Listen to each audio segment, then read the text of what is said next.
You know, I think dark stat is common. Kiara, what's up, sickos? It's me, Bex Bastet. This is Don't Call Me Diva, where we only talk women's wrestling, and I have hair in my fingers. I run down the weekly matches of AEW, ROH Women's Division, and we learn about the wrestlers who face them. Blah, blah, blah. It's nothing but wonderful kayfabe here in Divaville. We discuss lore, we make up lore, we fantasy book, we make up songs, we waffle off on tangents, and that's the Don't Call Me Diva promise. It's episode 18 of the show, and if you need more information on me and why we are here, please go check out episode 1 in the playlist. Let's go, sickos. Harley Cameron had her surgery on her schnoz. We wish the Queen of Wrath a speedy recovery.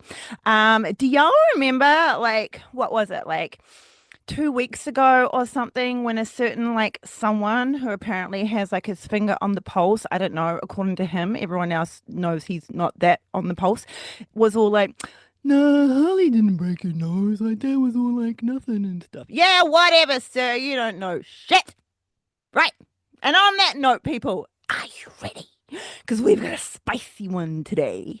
Bring the boom, shake your boobs. It's Grand Slam Mexico. Arena Mexico has such a great vibe.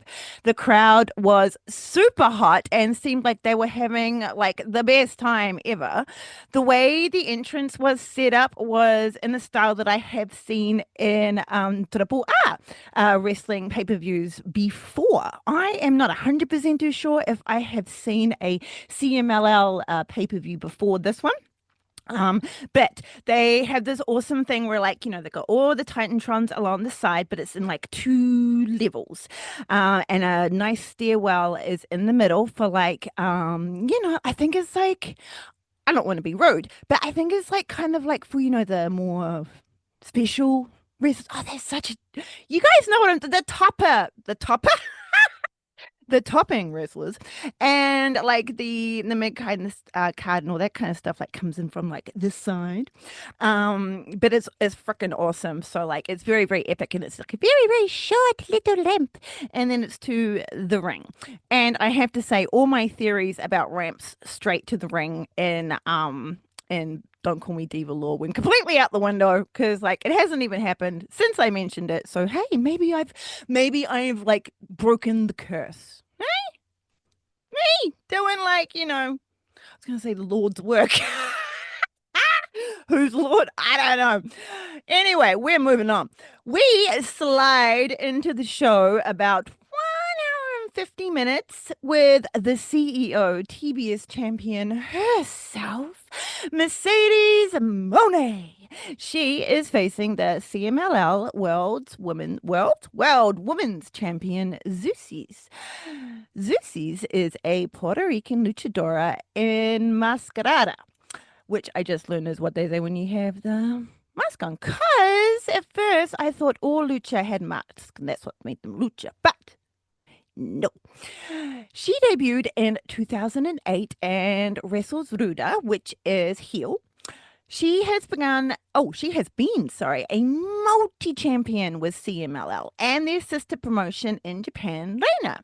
She was the inaugural CMLL World Women's Tag Team Champion with Stephanie Vicker.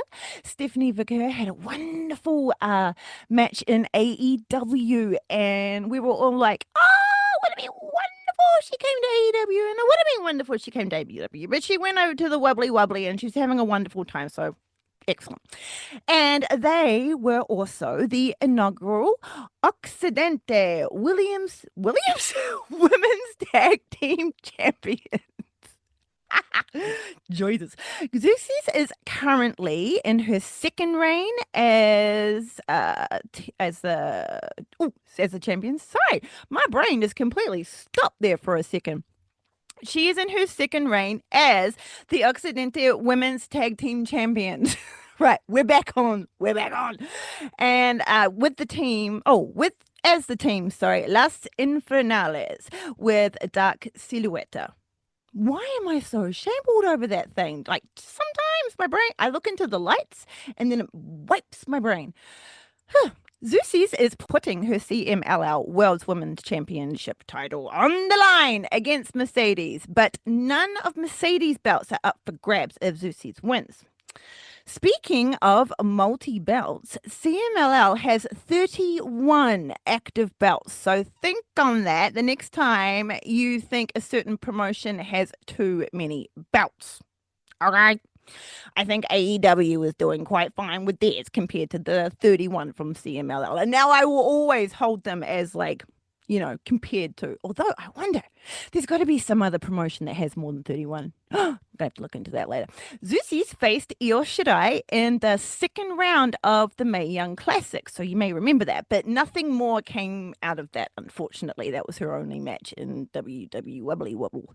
She defeated Willow at CMLL's 91st anniversary show to win the CMLL World Women's Championship. And now we will see if she keeps it.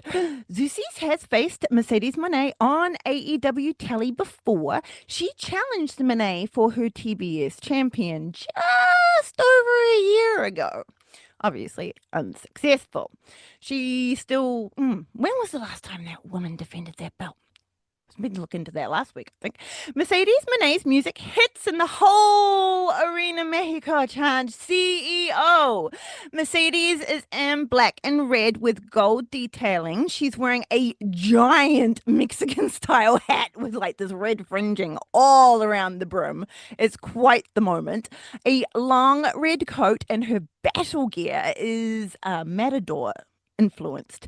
I gotta say that I personally don't have trypophobia. Sorry, I was always trying to put a T in there, but there's no T in there. Well, there is at the beginning. But sometimes seeing certain things will like trigger like my brain to just kind of feel wrong. And Mercedes, like bosom decal, was definitely triggering that a little bit. Ooh, three boats and a jet ski. Monet has all of her gold. In case you have forgotten what they are, I shall recap. Mercedes holds the AEW TBS Championship, the EWA Women's Championship, and Rev Pro Undisputed British Women's Championship. And of course, the Owen Hart Cup Tournament Championship, making her four bouts, but three bouts in a jet ski. Monet. For now. Sidebar. Unfortunately, you've probably all seen this going around, but unfortunately, because I would absolutely love this, Viva Van does not currently hold all of those belts. She did have all of those belts back in 2023, which I previously talked about on this share. Viva Van held the BTW Women's Championship, the FSW Women's Championship, the PCWAZ Ultra Women's Championship, Tomahawk Pro Women's Championship, TLL Women's Championship, and the AWF Women's Championship all at the same time back then. At the moment, Viva Van only holds the VPW Women's Championship. So no match for the Bounty is on our tables, unfortunately. And I totally see why she posted that, but the CEO will unfortunately not be having a fight for all the belts because she doesn't currently hold them all. The CEO makes her way into the ring after discarding said hat, and she battle poses in the ring with all of her gold. Oh, and that was not to bring down Viva Van, by the way. Just, I just kind of wanted to like snap in on that because it's like, oh, I'm sorry, guys, she doesn't actually have all those belts right now. And if you had kind of like done like a mild amount of searching, you would know that, but Zeus's, the CMLL World Women's Champion, comes out next, and she has on a dark grey dark grey crown that glistens in the arena lights and matching solder pauldrons. All sparkly and chained and very tasseled. Zusi's lucha mask is red, yellow, and black, and it matches her battle gear. She confidently stomps down the stairs and straight into the ring. I love her. She is amazing. The bell rings and the crowd instantly start chanting CEO. Mercedes extends her hand for a honorable handshake, and at first it looks like Zixis is intending to extend her own hand. But at the last moment, she psychs Mercedes out, and Mercedes stumbles forward. And then Zixis grabs a handful of the TBS's hair and viciously whips Monet across the mat. Oh, great. I have no idea who Mercedes uses for her locks, but oh my goodness, they would need to create some sort of mega hold glue to withstand wrestling and the sweating the way that you do in the ring. Monet's crown does not budge as she flies and lands across the ring and lands hard on her butt. So yeah, her hair person, you deserve a little award for whatever you've done to make that gorgeous crown of hair stay on her head.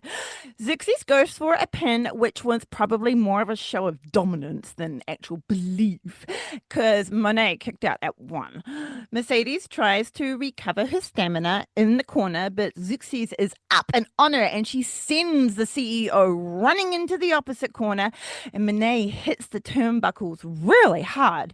Zixis intimidates Monet, who shrinks away and covers up. But it was a ruse, because as soon as Mercedes thinks that the kick is not coming, Zixis then kicks her smashed into the face, and then missiles a running meteora into the CEO. Oof. She goes for another very cocky pin, but ain't working, Missy. A tag team of Zixis and Diamante would frickin' roll, and it was like this kind of like show of her personality that like really like made me think of Diamante, and I was like, oh man, they would kick butt. Zixis traps Monet's leg in the ropes and gives her an inner thigh stiff kick. Ooh. She intimidates the ref a bit and stalks the ring, but then Mercedes gets an opening. But before she can do anything about it of any substance, Zixis uses her power and sits down on Monet, stopping the move and putting Monet into another pin. She kicks at it too, but it used a lot of power. Zixis is in no way intimidated by AEW's current belt collector and throws her into the corner again, like she's just a sack of butts. Monet clocks her in the jaw with a back elbow, and with Zixis dazed, Monet climbs the ropes and cannonballs at Zixis. But Zixis yoinks her mid-ball, catches Monet upside down in a double underhook, and then brings Monet down onto her knees for a vicious lung blower. A devastating power move that still won't keep the CEO down for a pin, because as we have discussed before, she is very likely a zombie. After a moment to recoup, both wrestlers get to their feet. Monet brings Zixis down to the mat with an arm drag and then luches all over her, wrapping Zixis up in her submission, the statement maker. Zixis crawls and rolls all over the ring and eventually gets herself to the ropes just by brute strength alone. And Mercedes must break her submission. You see, this is the one flaw in Mercedes Monet's offense, and it's one that Tony Storm has been able to utilize a lot. She's a zombie. She's got concrete for muscles, concrete for bones. She can like, her crumple physics is amazing, but she just doesn't have any like brute, like, just like dead weight to her. She can't just like everything down and turn into like this fleshy boulder. Like, people who can have that strength in her are just going to drag her along with her. It's like, thanks for like the resistance training and while they get to the rope. So No matter even if she's in the like middle of the ring, she has done this, and like she's really gonna have to utilize on that, if she's gonna counter just being able to be dragged to the rope. But I digress. Xerxes rolls out of the ring, getting the fuck away from all of that nonsense, but gets missiled into the barricade by a drop kick from the TBS champion. By the way, those Mexican is it Mexican? I feel really rude when I'm saying that. Anyway, the Mexican barricades are like, woo, you think the AEW barricades are a bit stiff? Whoa, those Mexican ones are pretty rough. Mercedes goes to the floor, and after a reversal kick in the head, Mercedes rolls Xerxes back into the ring. The CEO gets on top of the apron and then climbs the ropes from the outside. She launches herself, executes with a springboard meteora, and fuck me! I am a cat sometimes, like seriously, because this was when I noticed that Mercedes had these red tassely things dangling from the top of her boots. And that was it. I was fucked. That's all I saw for like the rest of the match. Like, thank goodness I have to watch these things twice because I was locked on to those fucking tassels. Like, did anyone else get hypnotized by those goddamn things?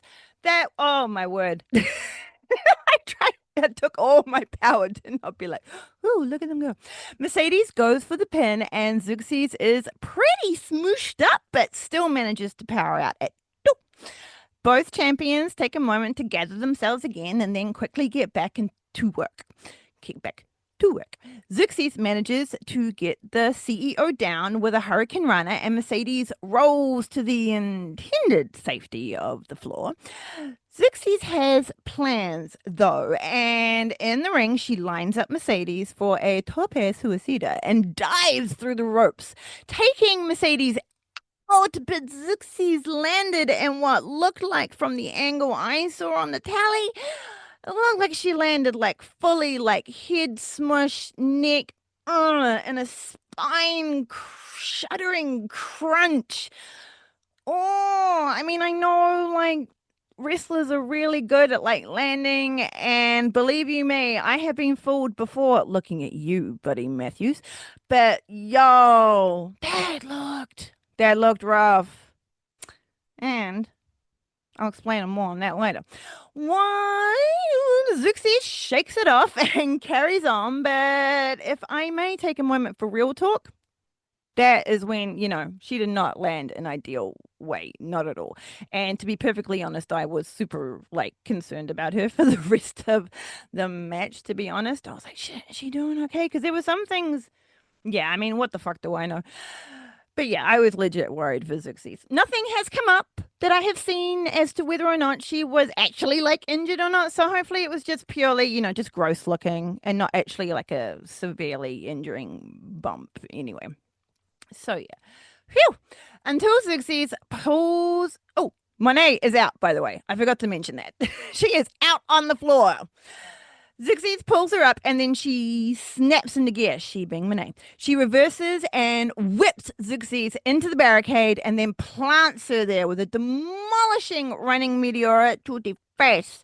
The crowd at ringside are cheering the CEO on, and she soaks up the atmosphere. The ref gives her a hard word about, outside shenanigans, but she's only listening to the crowd, who are in a bit of a conundrum right now as to where, like, cheering and or booing. It was like a bit of cheer, a bit of boo going on. Xerxes gets up and Mercedes hooks her back into the ring, pins her down, but it wasn't a great cover, to be honest, and Xerxes kicks out at two, but she is still rocked. Mercedes quickly gets Xerxes in a submission, pulling back on Xerxes' chin while digging her knee deep into her back. It looked rough. Mercedes, sorry, messes around with the CMLL champion, getting all cocky and into her delusional CEL character mind frame. Monet hangs Xerxes over Brett's healing rope of power, and you would think she would have known better, but she seems completely oblivious to the desperately needed benefits Xerxes was soaking up right now, while she dances her CEO dance on the apron like a fool.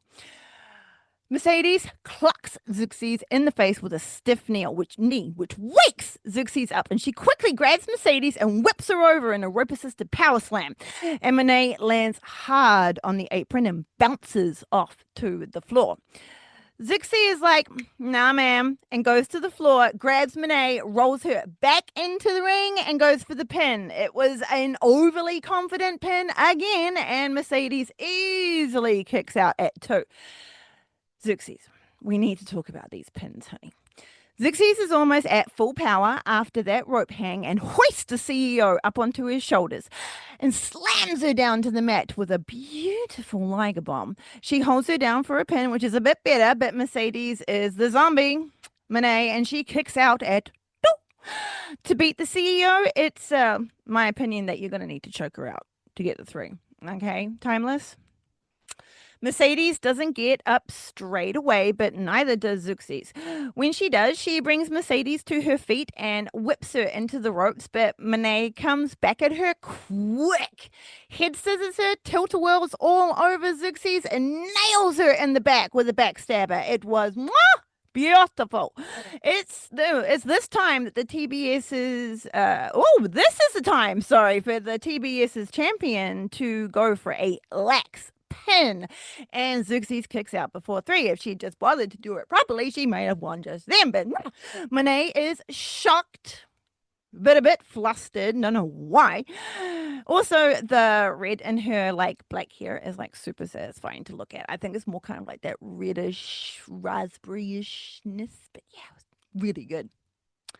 Sorry, moving on. Mercedes entangles Zooxies in the ropes and gives her a double knees to the gut before trying for a better pin again, but still cannot keep Zooxies down for the 3, and she kicks out at 2.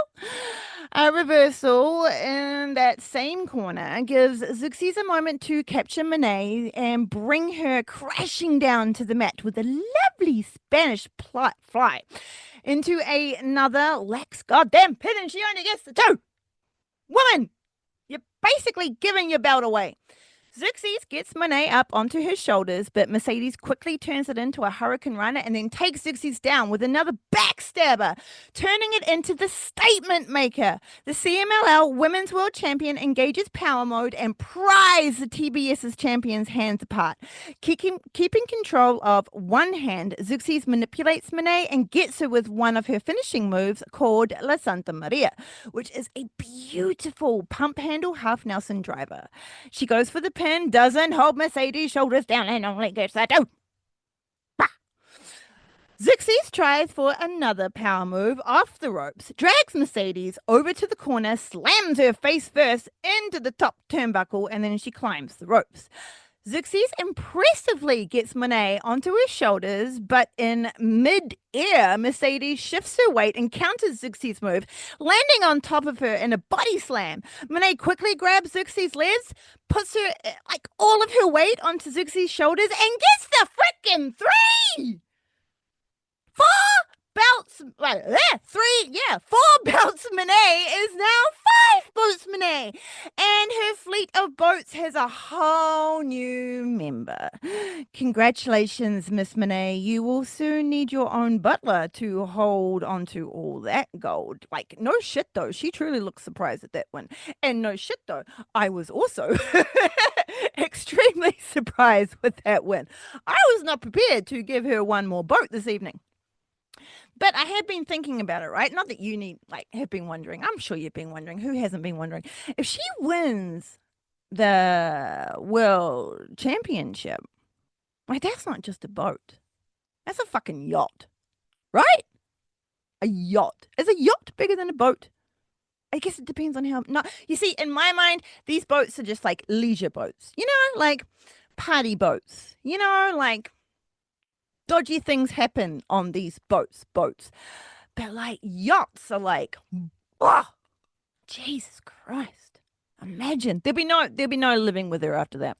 Streamers explode in the air and it's celebrations all around in the ring. But suddenly the CEO's music gets cut off. Mercedes starts arguing with the ref like it was her fault or something, but suddenly the timeless world champion's voice plays in the arena and the Titantron displays a woman in grey, wearing what can only be described as Dick Tracy means Carmen Sandiego in a sleazy bar, and the results are timeless. After a banger of a promo from the champion, as is tradition, the CEO gets a surprise pop-up guest, Mina Shirakawa. Mina Shirakawa cheekily blows kisses at the CEO, and I think this might be a beautiful little distraction. The crowd starts to scream as the timeless one has entered the ring.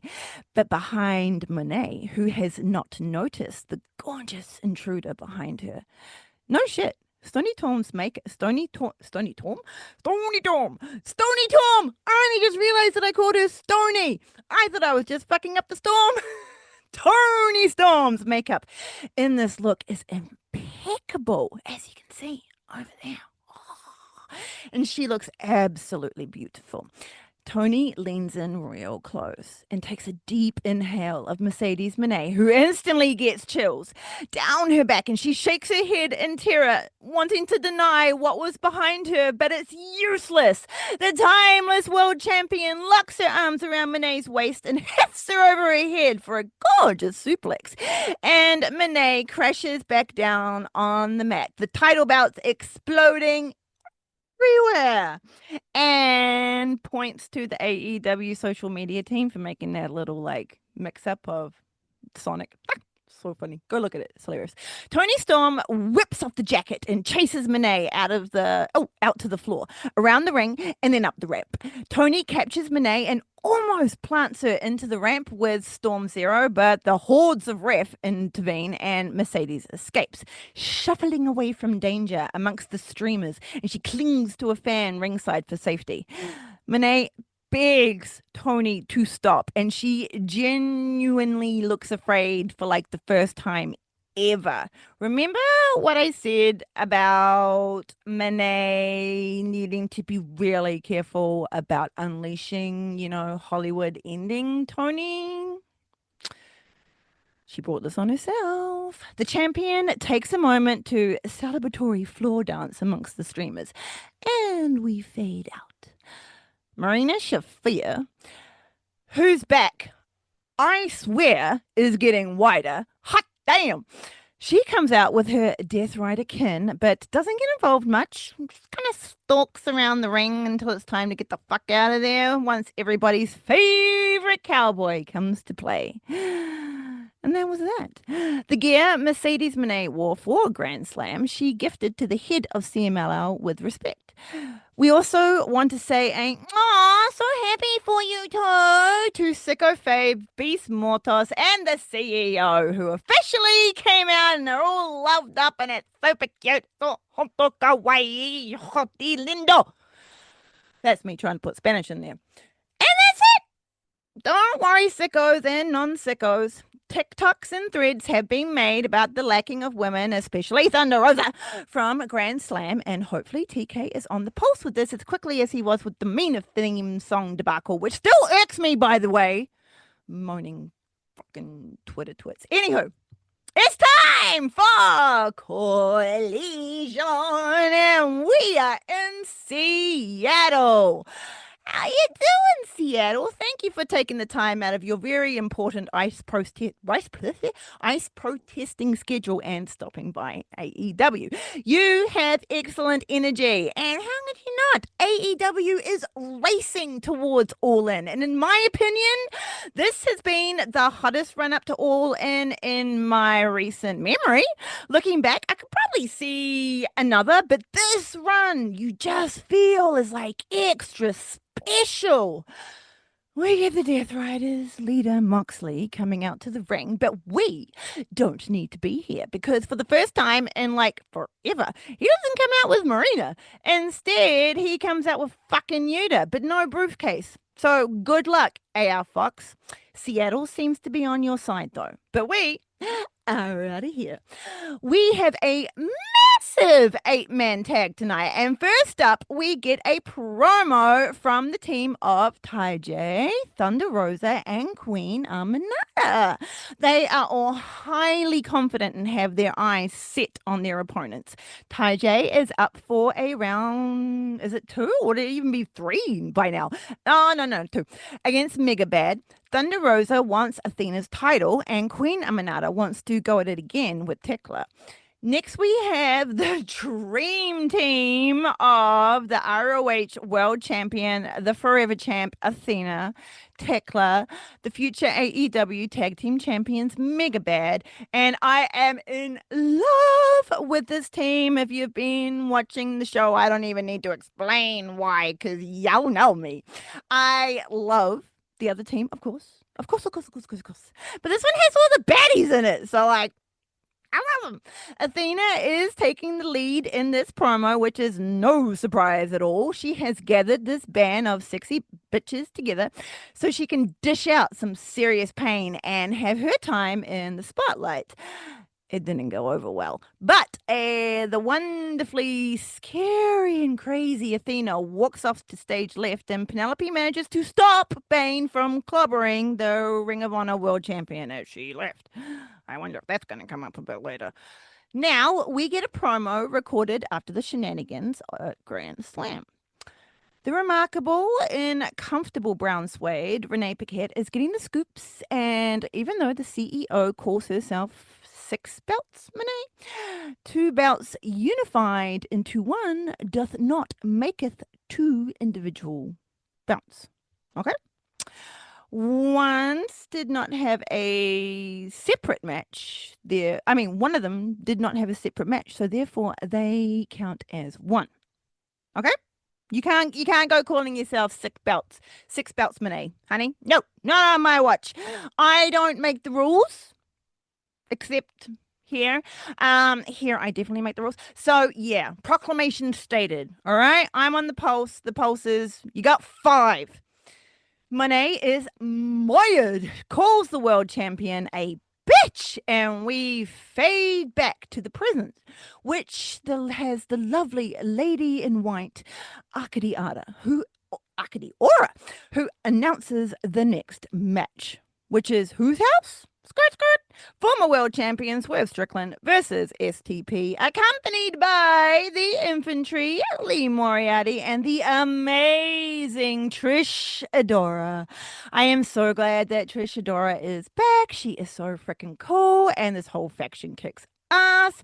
Trish has on some fantastic black pants in the team's merch. It's very cool. She is pumped and she is gorgeous. The match was on fire, and so was the crowd. The infantry and Trish Adora ended up managing to wrangle Prince Nana and eventually Tony Schiavone into a highly entertaining and even higher stakes game of dice. Is it just called dice, or is there an actual name for it?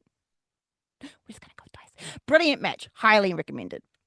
We fade in from the break, and the opening shot is of the world champion ship. As the camera pans upwards, an announcer speaks, and he introduces our world champion, Timeless Tony Storm, who is in Technicolor and standing in her spotlight, still wearing the long red coat and matching hat. The world championship belt is at her feet. The champion states she is not some motherfucker and threatens cannibalism, amongst other things, in what was another fabulously delivered promo, though some of Seattle got a little bit too excited and tried to get themselves over, and that's going to put you down a little notch in the whole thing. I mean, I'll forgive under the... Well, no, I said I wrote that I would forgive under the circumstances, but no, I'm not. The Timeless One ends her promo and poses beneath her spotlight until it fades out. Next, we get one of my favorite teams versus 2 of my favorite wrestlers and one suspicious fucker. And no, I am not explaining that law here. Willow is here in her blue battle gear, and she is pumped to kick some butt. Briscoe makes us 3, and I am so happy he is still growing out that mohawk. Long may it rain. Can't wait to see how that goes. MXN and Taya Valkyrie are back, and they are are accompanied by the very flexible Mr. TV. Taya Valkyrie is stunning in her long red battle coat and black, red, and sparkly battle gear. Fluffy black leg warmers, long black gloves, topped off with giant shades, the best kind of shades. These four have a brand new ring entrance, battle pose, and fuck yes, I am here for this. It's so freaking camp. It's the best. It gives me joy. Please keep this faction together. I know, I mean, I love, the Virtuosa and Taya, but I fucking love this team together. And unfortunately, Deonna Purrazzo wouldn't really fit into this one. To start the match, it will be the woman. Huzzah! Taya and Willow are itching to get their hands onto one another. The two wrestlers lock up, but Willow puts the brake on an Irish whip from Taya. This does not dull Taya's shine, though, and she pops that pussy with a strong catwalk walk in the ring, followed by a tushy shimmy that gets stopped immediately by Willow. Willow clocks Taya with a stiff clothesline that slams Taya down onto the mat. Willow shakes her butt at MXN and they accuse her of booty shaming. Taya turns the ties on Willow and whips her into the corner. Taya stomps the living shite out of Willow and releases all of that pent-up rage. An Irish whip from Taya results in the same thing as before, and she ends up being run through with a lariat and then put in the pin of Kawaii from Willow. Taya refused. Oh, I said kawaii. I hate saying kawaii. Why did I say that? It's kawaii, for fuck's sake. Taya refuses her pin and kicks out at two. Taya goes straight to her corner for the tag, and so does Willow. In celebration of Mason Madden's gorgeous Bossman Slam on the Suspicious One, Taya Valkyrie gives us a very saucy shimmy and we get to blow in a kiss, which is nice. What a lovely lady. She does me the personal favor of putting boots into the sus boy until Willow and Briscoe come running around to the ring to come in the aid of their tag partner, and Taya and Willow get into a little spicy action with each other. Not in the saucy way. Well, no. While the menfolk do the dance of violence in the ring, Taya is having the best time cheerleading on the apron. She gets tagged in by Madden to deal out some violence of her own, which just puts her in an even better mood. She tags out to Mansoor and scurries back through the ropes. Some fantastic wrestling takes place in the ring, and then some fantastic dastardly deeds are accomplished by Mrs. Valkyrie as she easily distracts the ref, while Mr. Television and MXN lay in some illegal business onto Briscoe. Taya manages to escape the ref's notice and flies off the ropes to take the sussogram down with a flying hurricane runner. Taya is so pumped, she beats her chest and titty shimmies for victory. We love a good titty shimmy. Unfortunately, though, titty shimmied backwards into the hero of the locker room, Willow, who has come into the ring to stop all of the shenanigans. Taya gets yoinked and suffers the babe with the power bomb. Now it is Willow who is pumped and beats on her chest until Mansoor does the unthinkable and grab Willow's hair from behind. Excuse you, sir. Briscoe takes out Mansoor from behind and then Willow nails him with a spear. You had that coming. The conglomeration wins and we get played out by Briscoe's kick-ass music, by the way, as we fade out to the back where the lovely Lexi Nair is with our very unimpressed and brooding Statlander. Both are doing me the personal favor of dressing in all black and they look gorgeous. Chris is all over answering any questions. How the fuck no? She is in no mood to talk and is real hostile to Lexi, who is just trying to do her job. Chris is pissed to be left out of the recent in-ring activities and seems to be in this lone wolf zone until fucking Yuta, her former best friend, stablemate / choking practice dummy, interrupts her monologue. Chris Statlander unleashes verbal fury onto fucking Yuta, who must have hit the biggest blunt in all of existence because he is paid. Chris shoves him into the brick wall and then turns around quickly and walks into a big fleshy brick wall belonging to the very intense Jonathan Moxlaw. Chris Statlander looks genuinely terrified to be this close to the unhinged world men's champion and leader of the Death Riders. Moxley picks up her phone very casually that she has thrown on the ground and hands it to her while speaking so softly. It made his words way more serious. Mox gives Chris some words to think on, and then he walks away. In the background, higher than your mum on a Friday night, fucking Yuta runs after him. Please excuse me 1 second while I take a moment to scream. Thank you.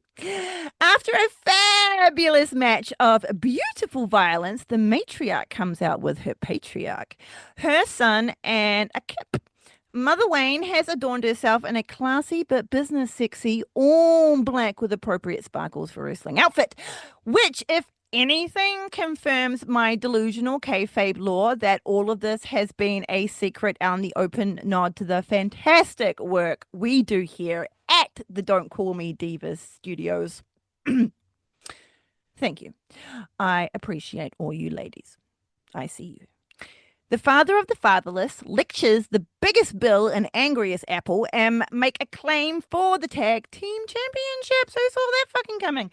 Mother Wayne's virtue is called into question and then everything goes off the rails and we are moving the fuck on to the main event. And it's the 8-man tag match of awesomeness, which includes 6 amazing wrestlers out of the roster, which is brimming with talent. This match has 8 top-tier AEW women's wrestlers, and neither Storm Monet, Willow, Stat, Thunder Rosa, Shafir, Red Velvet, Mina Shirakawa, DMD, Donna Perazzo, Hikaru Shida, Jamie Hayter, Julia Hart, Sky Blue, Nyla Rose, Riho, Serena Deep, or Yuka Sakazaki are involved. Man. Special mentions go out to Kira Hogan, Diamante, Harley Cameron, Ruby Soho, and Layla Gray because I said so many of the names of the women's roster, I didn't really want to leave anyone out. First out is the Austrian badass, the Toxic Spider, Tekla. The camera starts upside down during her walk through the entrance tunnels and then quickly spins upright when she walks out onto the stage. It's really freaking cool. Her music is like death metal as fuck, and she has a swagger in her walk, and I have hair in my mouth. Ugh, as she just stomps all around the entrance stage. The crowd is going wild. Tekla is still in her debut battle gear, which is still very cool. She is pumped. And as the Mega Baz music hits, she walks down to the ring and we swoop back to the ramp because the fabulous super bad Penelope Ford is walking out from Satan's entrance, followed in all of her regal goddess glory by the Megasis, Megan Bain. Oh, my heart is instantly happy and I cannot be shut up right now. I wrote, you want to know? You want a little bit of inside knowledge? I wrote, and I just cannot be shit up right now. This whole match is like a Don't Call Me Divas wet dream, like respectfully though.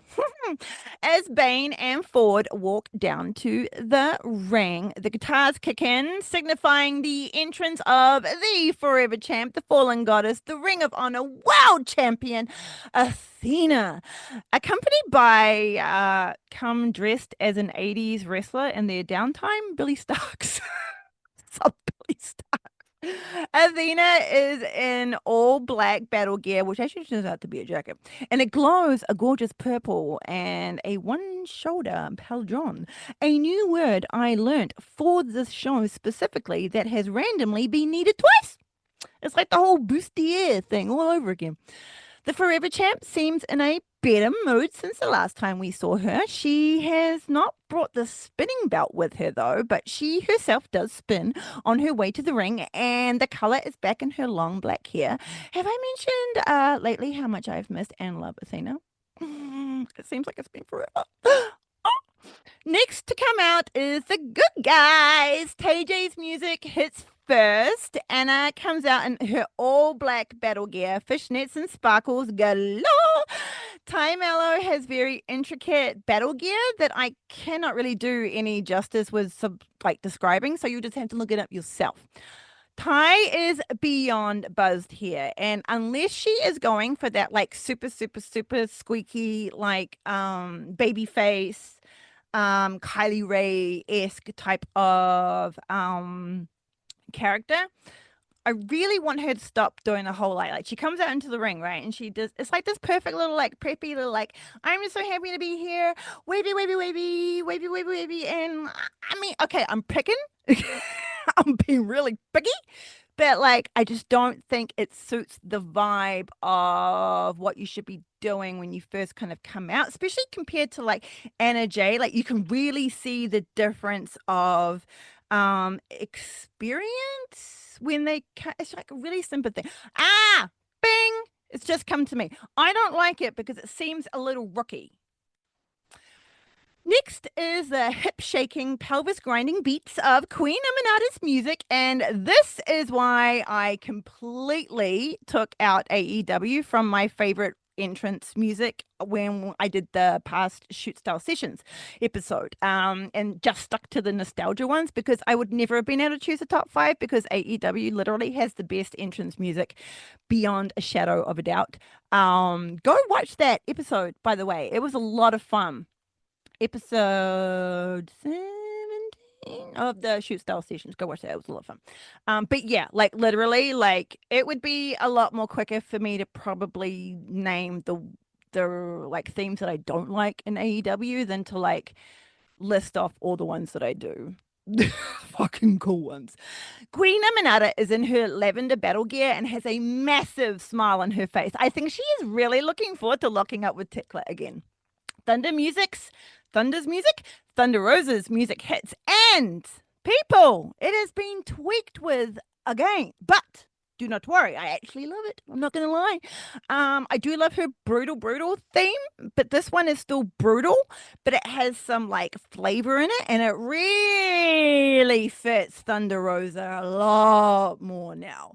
Thunder Rosa is in her gorgeous Mexican colors battle gear, and she's also added the Mexican colors to her hair, and it looks fucking cool. I love it with the two chunky French blade braids.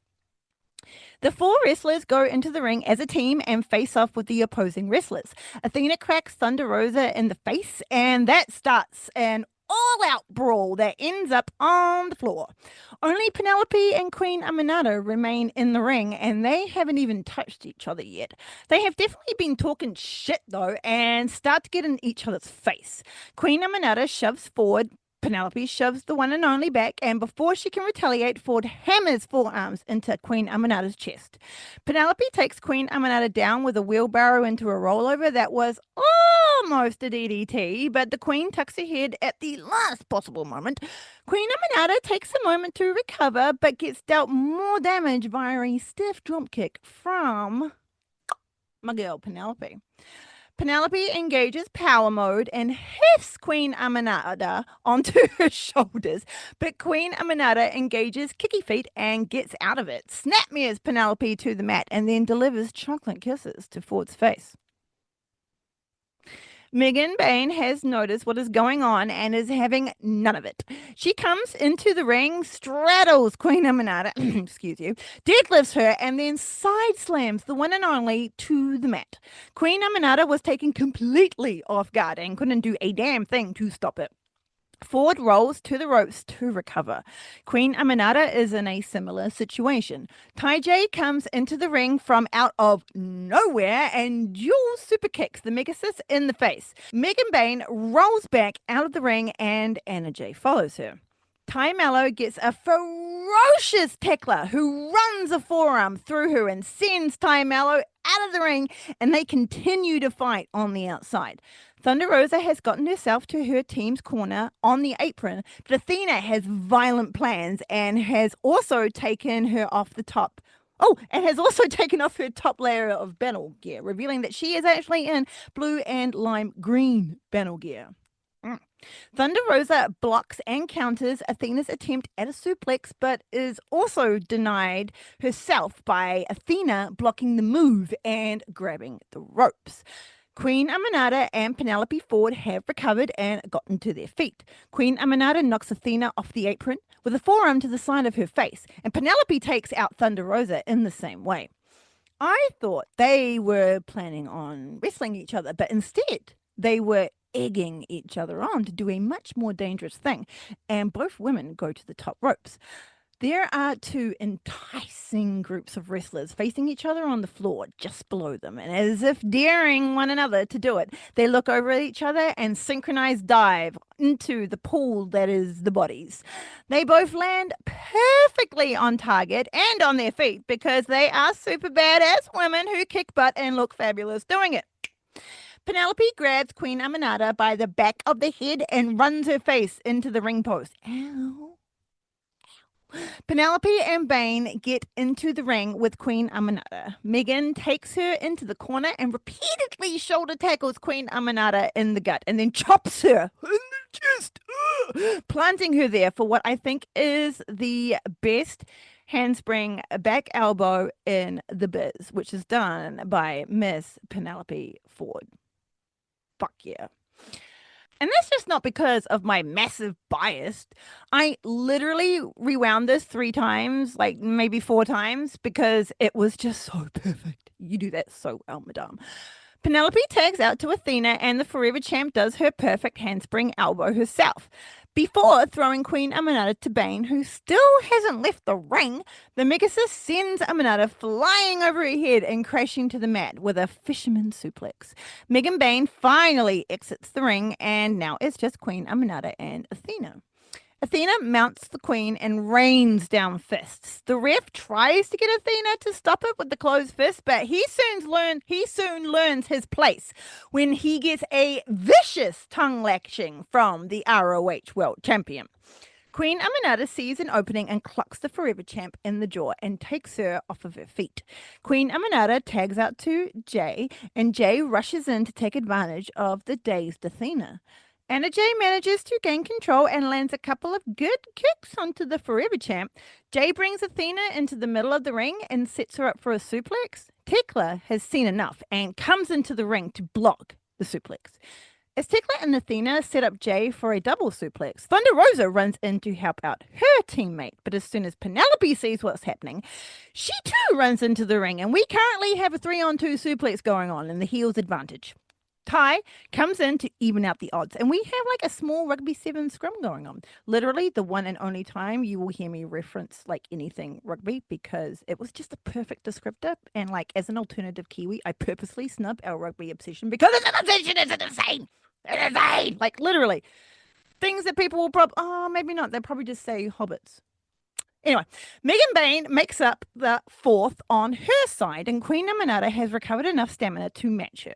We now have an 8-man suplex situation going on, and if one team didn't have Bane, I'd say this was even. Neither team, though, can actually get the upper hand, and the multi-wrestler suplex gets abandoned. Seattle dares to boo, but will soon be eating those jeers as Megan Bane and Athena prove to everyone in the women's roster who are the baddest and strongest bitches in the division. Athena takes Anna Jay and lifts her up onto her shoulders. Megan does the same with Queen Amanada.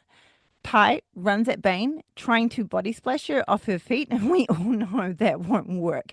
But 2 points for effort, my darling. Bane yoinks Ty, and now she is the stick in the meatball. At the same time, Thunder Rosa tries to body slam Athena, but the Forever Champ yoinks Rosa and is now also a meat pop. 2 wrestlers take their sweet ass time walking around with 2 grown ass women each, being absolute Amazons of unbelievable strength that would make China very proud. Both of them could have kept on like this for hours, but after planting their feet in the perfect position, both Samoan drop / overhead slam their opponents, and it is a thing of fucking beauty. I absolutely love this spot. Another one I rewound for ages. Athena kicks up, and both women release a battle cry from the depths of their souls, and Seattle reacts appropriately. You're coming around. The Megasis and the fallen goddess step up to each other momentarily, as Titans do, until Anna Jay breaks up the moment with a shot to the back of Athena, and the Forever Champ turns her attention onto Jay. Anna scamp Anna scampers her fucking cracking me up with my own sniffing. What the hell? Anna Jay scampers to her corner and tags in Queen Amanada. Athena tags in Tekla, and the two wrestlers collide in the middle of the ring. Let's fucking go! Queen Amanada, Tekla 2! Tekla quickens up the pace, but Queen Amanada avoids the thrust kick, but not the second, and it rocks Queen Amanada. Tekla lures her in while sitting on the top of the ropes, and Amanada gets caught by Tekla's legs in a head scissors. The Queen knows what is coming, but she is powerless to stop it, and Tekla successfully locks her legs and then hangs backwards, dangling from Queen Amanada's neck. Tekla only has until 3, and when she releases her grip, Queen Amanada just clumps to the mat. Tekla goes for a very rude and very cocky cover, and Queen Amanada defiantly kicks out. Tekla fucks up and gives Queen Amanada some space, and Amanada makes her pay. Queen Amanada plows short lariats through Tekla and then slams her back onto the mat with a snappy suplex. Tekla gets to her feet, but she's wobbly as Queen Amanada gets to her feet with a battle cry from the depths. Tekla comes back at Amanada strong, but gets knocked out by Amanada's headbutt, the Queen's crown. Both wrestlers fall to the mat, but Amanada gets an arm over Tekla in one of those like freak kind of things and almost gets the win, but Tekla kicks out at like 2.999999999. Queen Amanada and Tekla go to their corners and tag in Ty Mello and Penelope Ford. The two wrestlers clash in the middle of the ring, laying stiff forearms into each other. Ty ducks a clothesline from Ford, clocks her in the face with a short elbow shot, and then plants Penelope's head into the mat with her finisher, DDT. Ty goes for the pin, but the Megasis races into the ring and breaks it up before 3. Anna Jay is quick to get into the ring, and Ty J double team Megan Bain. They go to whip her into the ropes, but Megan puts the brakes on that. She twists herself around and then slams Ty J into each other face first. Smoosh. Bain takes both dazed women and single-handedly suplexes the both of them. She just does this casually. Just all these like fucking power moves, just casually. Bain gets to her feet with a roaring battle cry, and Seattle are very impressed by the Megasis. And who wouldn't be? Even Athena is giving her respectful applause. Bain turns to face Ty Mello, who has gotten to her feet and gets taken out with a stiff front kick. Megan Bain crashes to the mat and she rolls out of the ring.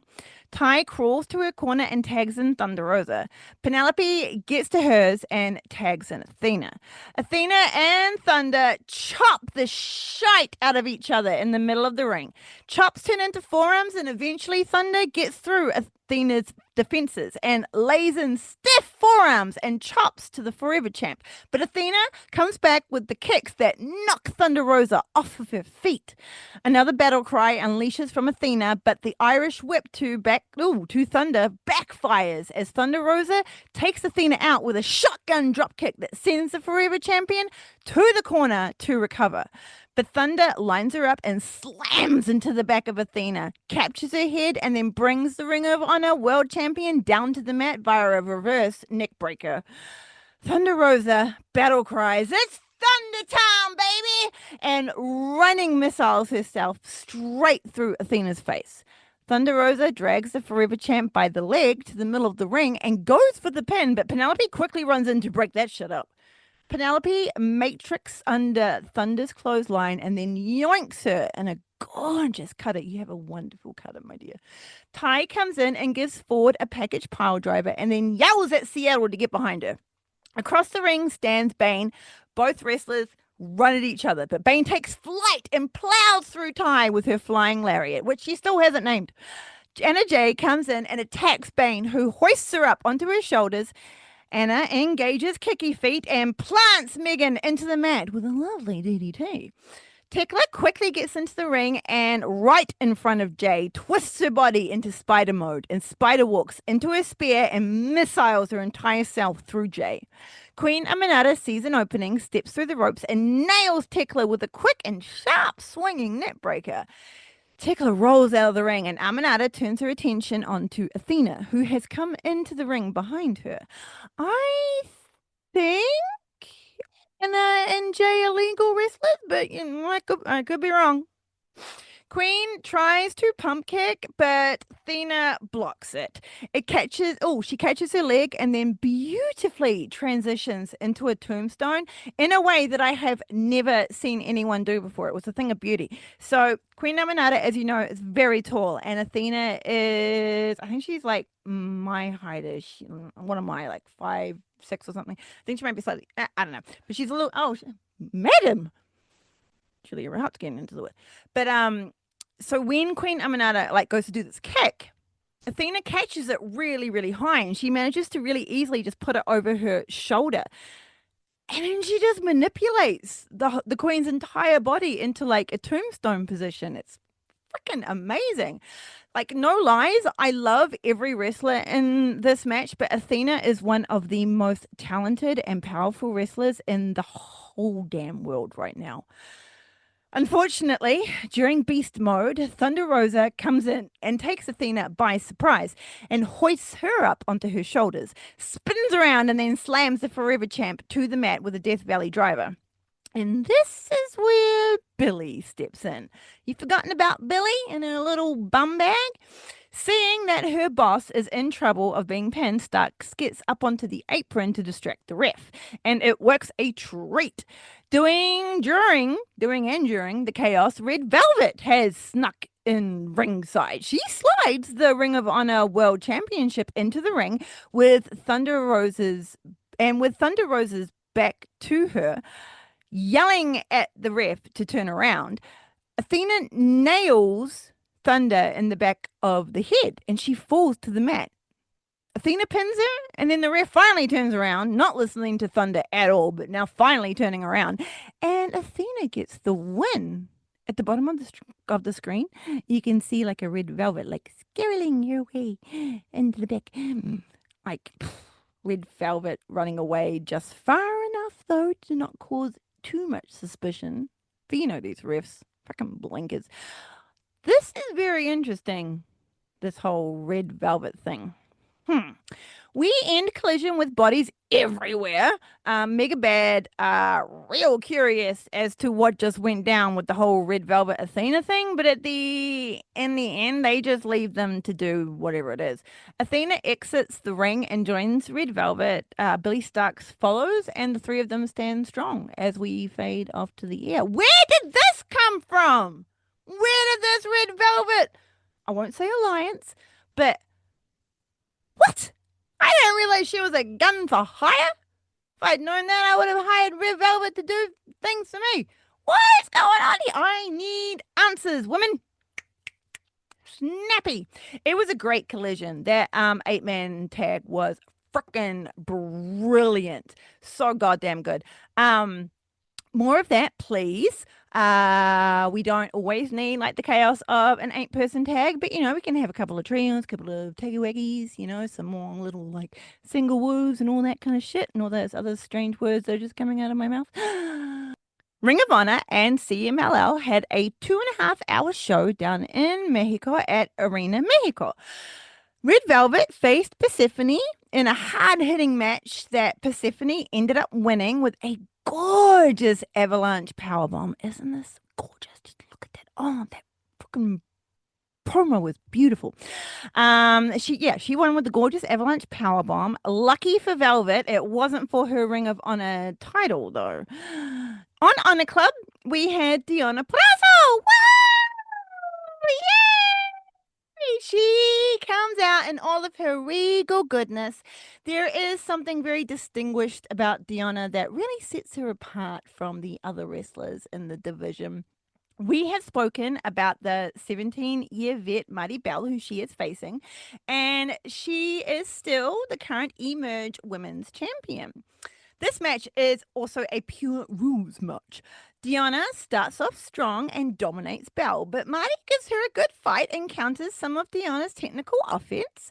Marty Bell would get the upper hand on the outside, but once Deonna got an opening, she chops Marty in the throat and then sends her crashing into the steel stairs. Marty almost gets counted out, but she manages to get back into the ring just before she is. The match is hard hitting, and Marty gets some good licks in, but Diana is on another level and locks in the Fujiwara armbar. Marty Bell reaches for the ropes, but Diana grabs that arm and locks in her deadly submission, the Venus de Milo. And Marty Bell cannot withstand the pain anymore. She just has to tap out. Donna Perazzo gets another win. And welcome back to the channel, Diana Perazzo. May there be more and more and more and more and more and more and more and more. Our next match is Mayu Yamashita. Welcome back. And a new woman, Miss Brooke Havoc.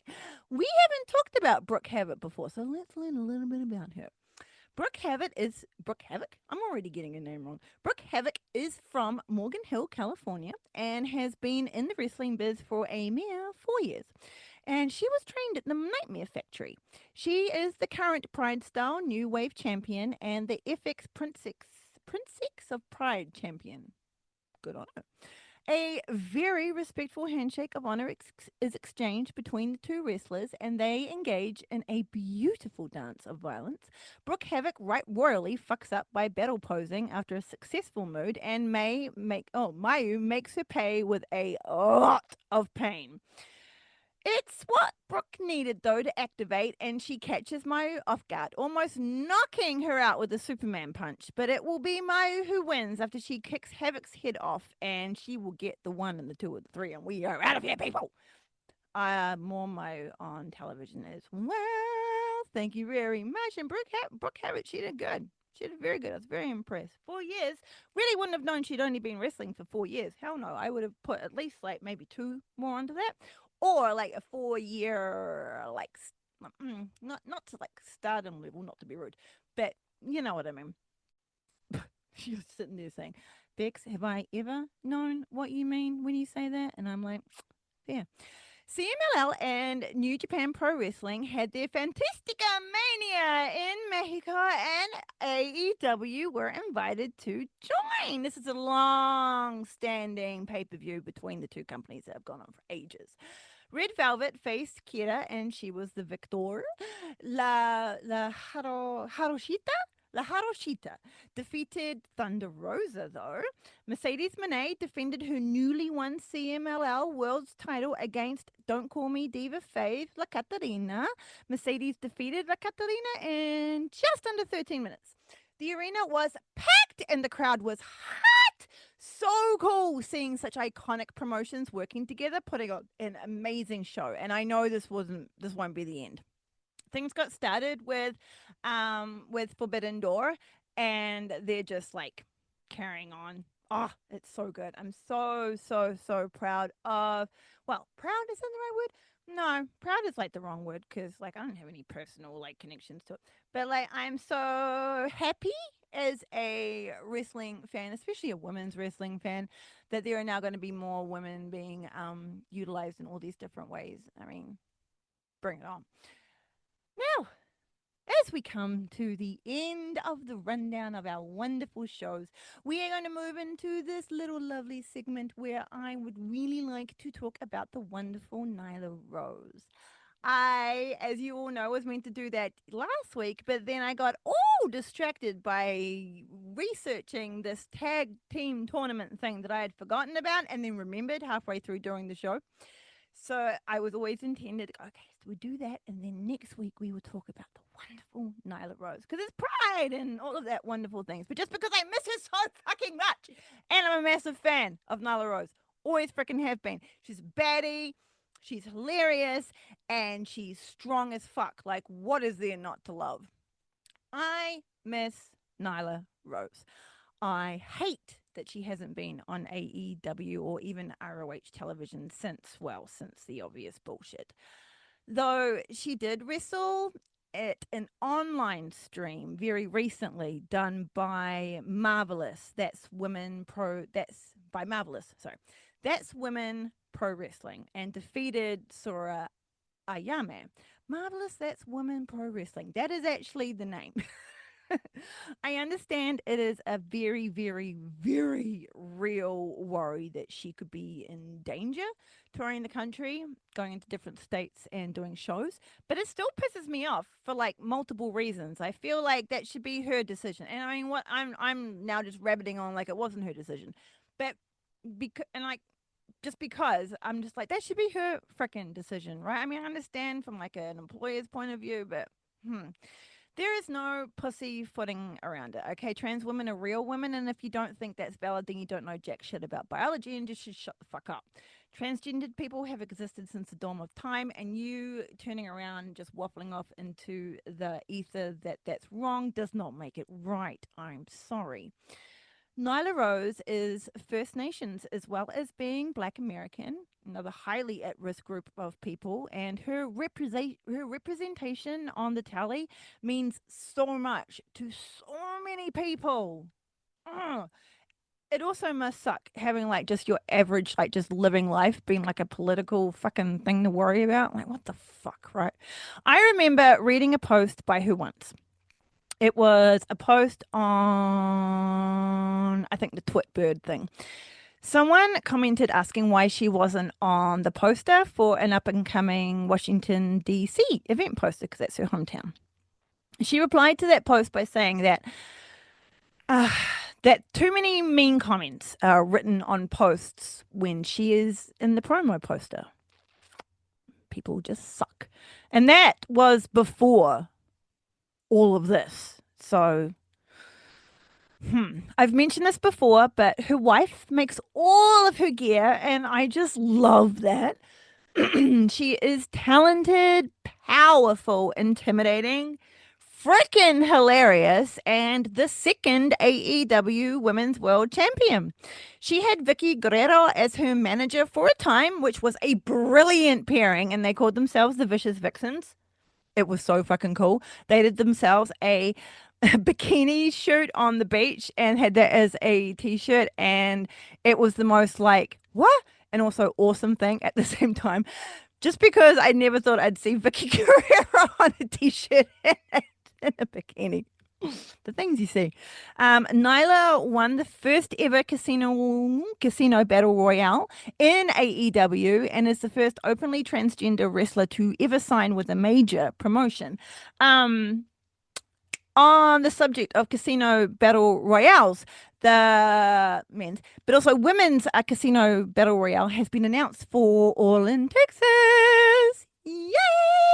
One little thing I just want to put out there, and I know this is like, oh, you're just stabbing for the sake of stabbing, but can it please be longer than it was last time? Because last time that shit was short and it was embarrassing.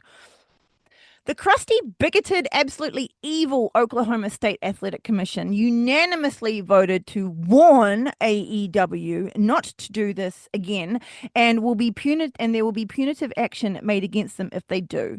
In regards to AEW broadcasting a match on Ring of Honor between Nyla Rose and Alejandra Lyon.